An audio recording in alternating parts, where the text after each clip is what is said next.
Hola amigos de Arkham, mi nombre es Gabriela González Antúnez y seguimos con los videos de psicoanálisis freudiano para principiantes. Siempre que decís que estudias psicología, que sos psicólogo o que estás relacionado o que estás estudiando con el psicoanálisis, esta materia en particular, siempre aparece alguno que te pregunta, ay, ¿sabés que anoche soñé tal cosa? Eh, ¿Qué quiere decir? Sí, hay de ese tipo de gente y es un montón. Lo mismo que cuando te dicen, ay, seguro me estás, ay, no me analices, no me psicoanalices, o cosas por el estilo. Como si uno fuera a mansalva analizando a las personas. Primero, número uno, psicoanálisis no es lo mismo que psicología. Eso ya creo que lo dejé bastante claro. Y el tema de los sueños se lo debemos a el señor Sigmund. Pero antes de sumergirnos al tema del video de hoy, que es el sueño freudiano, hay un pequeño detalle que quería hacerles notar. El texto Interpretación de los sueños es del año 1899, casi el cambio a 1900. Y con este texto, hasta el momento, Freud venía bastante médico en su escritura. Venía siendo muy metódico con los textos, o sea, con los nombres de los textos incluidos. Venía muy con ese estilo de impronta propia de la medicina. Con este texto, la interpretación de los sueños, como que directamente hace un quiebre en su escritura también. Y se nota muy marcada cómo se separa. ¿Por qué? Porque la idea se van a reír, pero suelo decirle mucho bastante Papi Freud, así que a veces en el video se me va a escapar. La idea que tenía Freud era de armar el psicoanálisis como una ciencia propia, que tenga su propio objeto de estudio, su propio método, e incluso llegar hasta separarla de la psicología. Y en esta idea que empieza a surgir, este texto, Interpretación de los sueños, viene a ser como el momento en el que podemos notar que se produce esta bien división. Y es el texto que le genera más polémica, uno de los textos que genera más polémica y que divide completamente a la escena de la sociedad científica de la época y que le trae un montón de controversia, un montón de resistencias e incluso enemigos, diciendo, no, este tipo se volvió loco, que empieza a hablar del sueño, ¿por qué? Porque el sueño siempre estuvo ligado a lo que es el esoterismo, lo que es lo místico. Obviamente, lejanísimo a lo que es la objetividad y rigurosidad científica de cualquier momento histórico, pero en particular pensemos en ese momento, en el 1899, que de repente un científico, un médico empieza a hablar de sueño, como que todos empiezan a decir, ¿y este qué está hablando? Freud dice que el sueño, el soñar, es la vida cuando uno duerme. Súper poético. Pero el sueño es un fenómeno psíquico. Entonces es un fenómeno que sucede dentro de mi psiquis. Por lo tanto, el significado de este sueño, de lo que estés soñando, va a ser completamente particular. Entonces, deja de googlear, soñé que se me caen los dientes, ¿qué significa? ¿Por qué? Porque si yo sueño que se me caen los dientes, la interpretación va a ser propia. Y lo que representa para mí, para mi realidad psíquica, en base a mis contextos, ya hablamos sobre la construcción de la realidad psíquica, entonces va a ser completamente particular para ese sujeto la interpretación. Y ahí viene otro tema. La interpretación del sueño la hace el propio paciente. Como analista o como psicólogo, nunca, jamás, nunca, y he escuchado burradas grandes, pero nunca se interpreta. Sí se puede dar una aproximación, sí se puede utilizar la interpretación, pero no decirle significa tal cosa. Podemos debatir el significado y proponer, che, me parece que va por este lado, vos qué pensás, pero la idea es la construcción del significado, de este significado que lo posee el paciente y tiene que surgir desde el paciente. Dicho esto, continuamos. Este es un video con bastantes aclaraciones. Creo que lo que es el sueño da bastantes malas interpretaciones, si volvemos a utilizar la palabra. ¿Por qué? El sueño, los síntomas, los actos fallidos, los olvidos, los chistes, los lapsus son formaciones del inconsciente. Todavía no llegamos a la primera tópica, que va a ser, y ahí sí se los prometo, viene un video más y después primera tópica, donde vamos a hablar del inconsciente propiamente dicho. Pero hasta ahora ya vinimos hablando de que es este reservorio que está como una segunda conciencia, en el que vamos a ir depositando cosas o recuerdos o representaciones psíquicas que no van a estar en nuestra conciencia.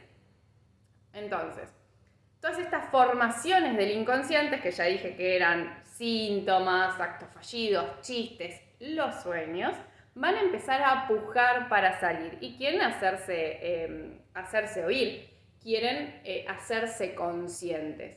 Y he escuchado una de las mayores burradas, y esta es la aclaración, de psicoanalistas que plantean de que hay formaciones del inconsciente patológicas y hay formaciones del inconsciente normales. Freud no dice eso en ningún lugar, y el que lo encuentre, que me diga dónde, porque realmente buscamos hasta incluso en los pies de página y no lo encontramos. Entonces, para poder hablar de lo que es normal y de lo que es patológico, tenemos que entender que la normalidad es esto esperable, lo que está dentro de la norma, lo que es estándar. Y no hay nada estándar en los seres humanos. Podemos llegar a decir que algo es similar, pero no que algo es normal. También no podemos hablar de patológico. ¿Por qué? Porque cada época, cada momento histórico, cada cultura va a determinar qué es lo que acepta como normal y qué es lo que acepta como patológico. Entonces, lo patológico es una construcción social. Si vamos, por ejemplo, al caso, creo que es lo más sencillo para poder entenderlo, es que para la época freudiana, el 1900, la homosexualidad era considerada una patología. Hoy en día sabemos de que eso no es una patología, que pensar eso es algo aberrante completamente, te hace hasta enfurecer. Pero tenemos que entender que lo patológico es una construcción social y tenemos que mirar cuál era la sociedad de ese momento para haber interpretado tal o cual cosa como normal o como patológico. Entonces, dicho esto, a estos psicoanalistas que dicen que hay formaciones del inconsciente normales y patológicas, están incluidos en ese 99% de los psicoanalistas que no me caen bien, y ahí viene mi parte cognitiva. Es más, hay un texto freudiano que él dice que la psicopatología de lo cotidiano, de la vida cotidiana, y ahí menciona, por ejemplo, los chistes, los olvidos de nombres y esas cosas. Para mí entender, lo que quiso plantear es de que algo tan sencillo como olvidarse un nombre puede ser interpretado como patológico también. Pero ahí les abro los comentarios para que escriban y se descarguen todo lo que tengan ganas, opiniones que no estén, que no sean similares a las mías, las ignoraré por supuesto, como buena narcisista que soy. Continuamos con el sueño. Los sueños dijimos que son formaciones del inconsciente y están determinados por el inconsciente. ¿Por qué? Porque la idea del sueño o el motivo o el para qué existe el sueño es para la realización o cumplimiento de deseos inconscientes. Para Freud de la primera tópica. Después cuando veamos segunda tópica, ahí vamos a ver que se va a complejizar un poco más el tema de los sueños. Los sueños van para producirse lo que son los pensamientos oníricos, que es así como denomina a las producciones verbalizadas, que después va a extenderse un poco más el concepto, pero quédense por lo menos ahora con pensamientos oníricos, es igual a el sueño en imágenes. Bueno, se va a generar o se va a formar mediante lo que son los restos diurnos. Estos restos diurnos es todo lo que yo viví durante el día. Me voy a agarrar pedacitos, o sea, mi inconsciente va a agarrar pedacitos de eso que viví en el día para poder armar el sueño, para poder hacerse oír como esta formación del inconsciente que es, y de esta manera poder cumplir o satisfacer un deseo inconsciente censurado, pasado por el filtro de la censura. ¿Para qué? Para que no me genere angustia y para que no me moleste tanto. El sueño va a tener dos contenidos. Un contenido manifiesto, que es este contenido ya pasado por el filtro de la censura. Es esto que yo cuento. Seguramente les ha pasado que te despertás y decís, uy, soñé. No me acuerdo. Bueno, pero tenía tal cosa. Por ejemplo, volvemos al mismo ejemplo de antes, se me caían los dientes. Eso es el contenido manifiesto, específicamente, lo que yo puedo relatar del sueño, lo que accedió a mi conciencia. En cambio, lo que es el contenido latente es lo que quiere decir ese sueño, mi interpretación, mi significado propio, que hay para poder llegar al contenido latente, hay que pasar al sueño por el análisis, filtrar lo que es la censura y llegar analizándolo a el meollo del asunto.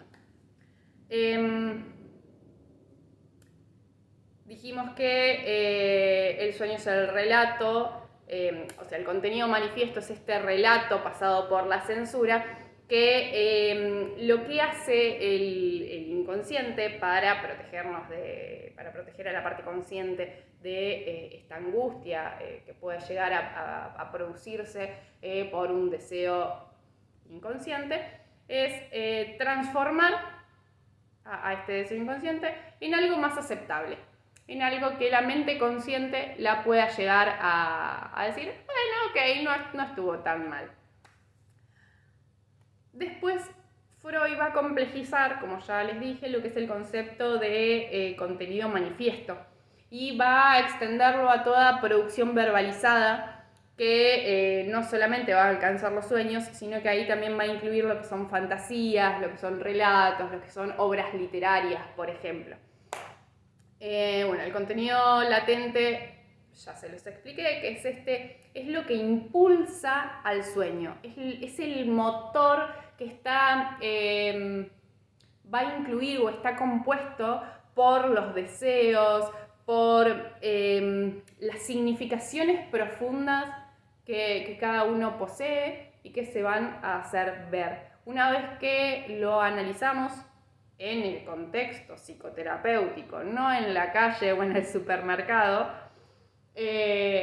una vez que se analiza ese el contenido del sueño, va a empezar a dejar de ser esas simples imágenes que parecen que están sueltas y que dicen, muchas veces pasa de que soñaste y dices, pero esto no tiene nada que ver o sea, como que no sé cómo aparezco de un lado al otro. Van a dejar de ser imágenes sueltas, el sueño, para empezar a tener una coherencia, una expresión mucho más coherente, reflejando estos deseos inconscientes o conflictos internos que poseemos los soñadores. Y nos vemos en el próximo.